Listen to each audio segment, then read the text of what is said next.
adalah permasalahan gizi kronis yang disebabkan oleh kurangnya asupan gizi dalam rentang waktu yang cukup lama. Umumnya, hal ini karena asupan makanan yang tidak sesuai dengan kebutuhan gizi. Permasalahan stunting terjadi mulai dari dalam kandungan dan baru akan terlihat ketika anak sudah menginjak usia 2 tahun. Selain mengalami pertumbuhan terhambat, stunting juga kerap kali dikaitkan dengan penyebab perkembangan otak yang tidak maksimal. Hal ini dapat mempengaruhi kemampuan mental dan belajar tidak maksimal, serta prestasi belajar yang memburuk. Penyebab stunting. Yang pertama, kurang gizi kronis dalam waktu lama. Yang kedua, retardasi pertumbuhan intrauterin. Yang ketiga, tidak cukup protein dalam proporsi total asupan kalori.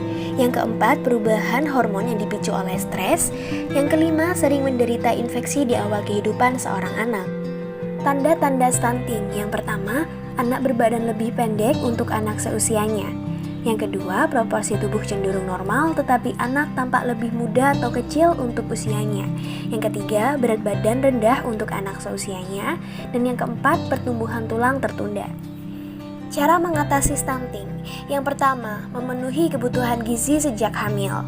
Tindakan yang relatif ampuh dilakukan untuk mencegah stunting pada anak adalah selalu memenuhi gizi sejak masa kehamilan. Yang kedua, beri ASI eksklusif sampai bayi usia 6 bulan. Veronica, ahli nutrisi dari Universitas Hohenheim, Jerman, menyatakan ASI ternyata berpotensi mengurangi peluang stunting pada anak berkat kandungan gizi makro maupun mikro. Yang ketiga, dampingi ASI eksklusif dengan MPASI sehat. Ketika bayi menginjak usia 6 bulan ke atas, maka ibu sudah bisa memberikan makanan pendamping atau MPASI.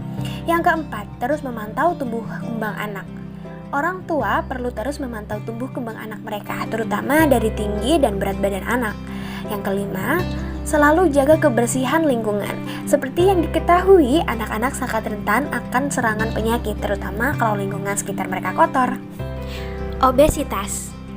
Menurut WHO tahun 2000, obesitas merupakan penumpukan lemak yang berlebihan akibat ketidakseimbangan asupan energi atau energi intake dengan energi yang digunakan atau energi expenditure dalam waktu yang lama. Penyebab obesitas. Yang pertama, makan tinggi lemak, gula, maupun garam. Yang kedua, kurang makan sayur dan buah. Yang ketiga, jadwal makan yang tidak teratur. Yang keempat, tidak sarapan sehingga menambah porsi makan siang ataupun malam. Yang kelima, sering mengemil.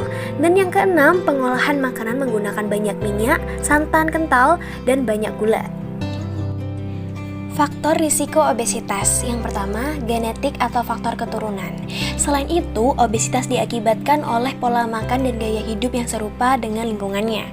Yang kedua, pola makan. Jumlah asupan energi yang berlebihan menyebabkan kelebihan berat badan dan obesitas.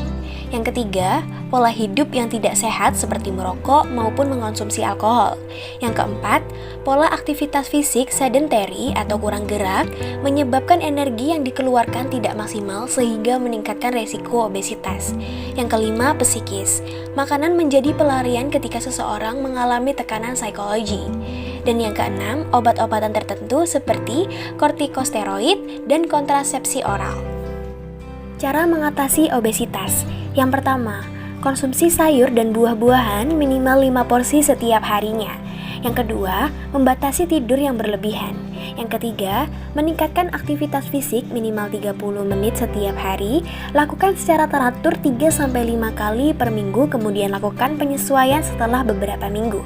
Yang keempat, membatasi aktivitas seperti menonton televisi, bermain komputer, dan bermain games. Dan yang kelima, batasi konsumsi gula, garam, dan lemak berlebihan.